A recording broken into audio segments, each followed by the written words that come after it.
Ó, máximo respeito aí na sociedade. Bora que bora, os moradores também, máximo respeito. Ó, vou mandar um recadinho básico aqui pro Scooby e pro Escobar. Deixa o morador tranquilo. Você perdeu, mano. Você perdeu. Tua equipe é fraca, mano.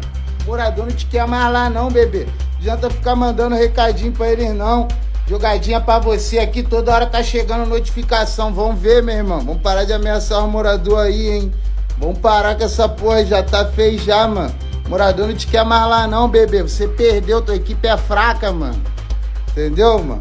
Pega essa visão, vamos ver, hein. No mundo do crime, não há tribunal de justiça. Não há advogados de defesa. O que existe é o Tribunal do Crime. E a sentença é quase sempre a mesma. Hoje, vamos contar a história de como Leandro Nunes Botelho, o Scooby, um dos nomes mais lendários do time azul, caiu neste tribunal.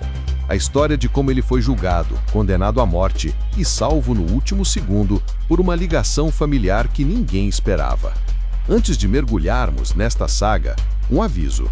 As informações são baseadas em relatos de fontes e em investigações. Se você que nos assiste tem mais detalhes, a nossa caixa de mensagens está aberta. E se você acredita que a verdade deve vir à tona, inscreva-se agora. Deixe o seu like e comente de qual cidade você está. A sua interação é a nossa armadura. A tensão chegou ao limite numa reunião explosiva no Complexo de Israel, em Parada de Lucas. De um lado, o poderoso Peixão, um dos líderes máximos da facção. Do outro, Scooby, um homem cujo poder já tinha sido absoluto, mas que agora estava enfraquecido. O veredito de Peixão foi implacável. Scooby seria levado ao Tribunal do Crime. Uma sentença que todos ali sabiam o que significava. Mas por quê? O que Scooby fez para ser condenado pelos seus próprios irmãos? A resposta é simples, e no mundo do crime, mortal. Ele não cumpriu com a palavra empenhada. Acredita-se que Scooby tinha prometido benefícios, armas e dinheiro para quem se juntasse a ele para retomar territórios inimigos. Mas a promessa sagrada foi quebrada. E no submundo, a palavra é mais do que ouro. É uma questão de vida ou fim de linha. E aqui fazemos a nossa primeira pergunta. Na sua opinião, o que é mais imperdoável no Código do Crime? Matar um inimigo ou trair a palavra de um aliado? Mas para entender a queda, é preciso entender a ascensão. Há um tempo, Scooby não era qualquer um. Ele foi o principal líder, o imperador absoluto do temido Morro dos Macacos em Vila Isabel. De lá, ele comandava operações que faziam a região inteira tremer. Cada um dos seus apelidos, Frente do Morro do Macaco, Robinho do Peixe, Scooby dos Macacos, carregava o peso de anos de um domínio territorial banhado a sangue. A sua audácia não tinha limites. A polícia do Rio identificou Scooby como o cérebro por trás de uma das ações mais ousadas da história da cidade. Ele teria liderado um grupo de 10 homens, um exército particular, pesadamente armado, numa tentativa de resgatar os traficantes Piolho e Chocolate, do Fórum de Bangu. O que deveria ser um simples depoimento transformou-se no cenário de uma operação militar. E aqui vai a nossa segunda pergunta. Você acha que a audácia de criminosos como Scooby, que desafiam o Estado em plena luz do dia, é um sinal de coragem ou um sintoma da falência da nossa segurança pública? A tentativa de resgate transformou a frente do Fórum numa praça de guerra. Um tiroteio absolutamente intenso entre os traficantes e os policiais militares ecoou por toda a região. E no meio desta guerra, a tragédia. Uma criança inocente, Caio da Silva Costa, de apenas 8 anos, que estava a caminho de um treino de futebol, foi atingido e dormiu para sempre. O segundo sargento Alexandre Rodrigues Oliveira, de 39 anos, que fazia a segurança do Fórum, também foi executado. 2 vidas ceifadas pela ambição de um homem. O histórico criminal de Scooby é assustador. Ele já foi condenado por sequestro e cárcere privado. Em 2009, esteve diretamente envolvido no sequestro e espancamento brutal de militares do Exército, que, por engano, entraram na comunidade controlada por ele.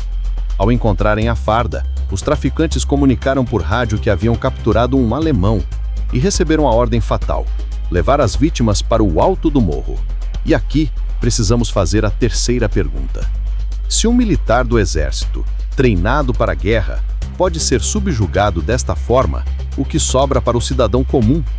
Deixe a sua opinião. Se ainda não se inscreveu, faça-o agora. A sua inscrição é um ato de resistência. Mas a crueldade de Scooby, segundo as investigações, não se limitava aos inimigos. Acredita-se que ele foi o responsável por fazer o antigo chefe do tráfico do Morro dos Macacos, Luiz Carlos da Silva, o Sangol, dormir para sempre em 2004. O motivo? Sangol teria repreendido Scooby pelos crimes violentos como roubos de carros e de pedestres que atraíam a polícia para a comunidade.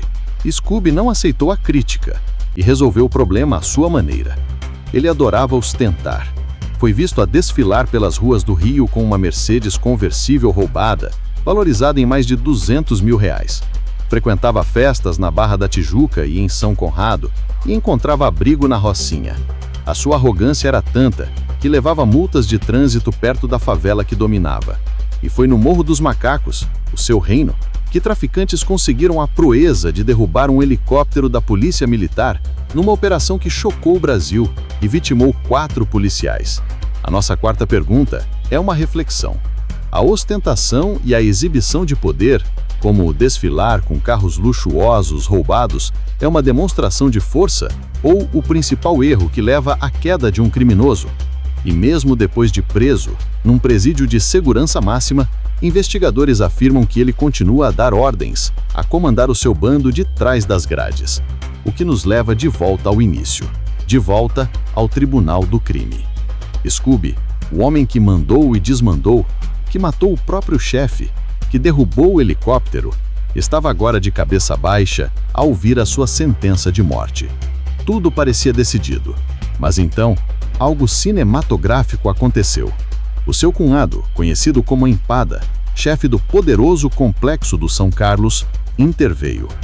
Uma única ligação, uma única ordem de um chefe de mesmo peso foi suficiente para impedir a execução no último instante. A pergunta final é a mais importante. O que salvou a vida de Scooby? Foi a força da sua família? O medo que o seu nome ainda impõe? Ou foi um cálculo político, onde sua morte traria mais problemas do que sua vida? Vote. Família, medo ou política? A saga de Scooby é a prova de que no mundo do crime, a roda do destino nunca para de girar. O rei de ontem pode ser o condenado de amanhã. Inscreva-se agora. Compartilhe este vídeo. Se você tem mais informações, a nossa caixa de mensagens está aberta. Não deixe que estas histórias sejam esquecidas. A luta continua.